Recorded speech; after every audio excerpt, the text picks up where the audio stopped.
Okay, so now we're into the build phase, and this is pretty simple, quite honestly. I've placed a white token next to every city according to the number. So Atomy has 1 token, Bethy here has 3 tokens, Baven has 2, and so on. Okay, so this is what we're going to use to build up our forces. So let's do with the undead first. Now, normally this happens simultaneously. You don't know what the other person's going to have, and there's a little bit of honesty you have to have with your friends on this one. But that's what goes on here. So for the undead, the artificial intelligence rules is that you have to take any blocks that are off the board and put them back on before any other units can be built up, and on empty spaces as well. So the Kreb, we want to put this zombie on Kreba because it's empty, and it's going to cost them 1 to do so, because that's how much a zombie costs. You see that gold right there on the bottom left.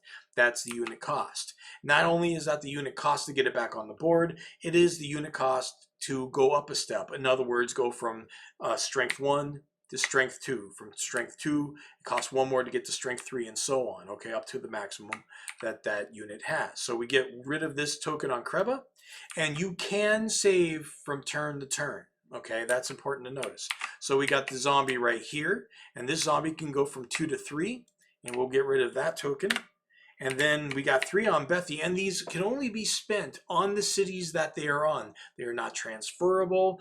There are things that you can do in the expansion sets that allow that. Those are like gold and silver units. They can cross the board like that, and jewels and gems, but not regular build points.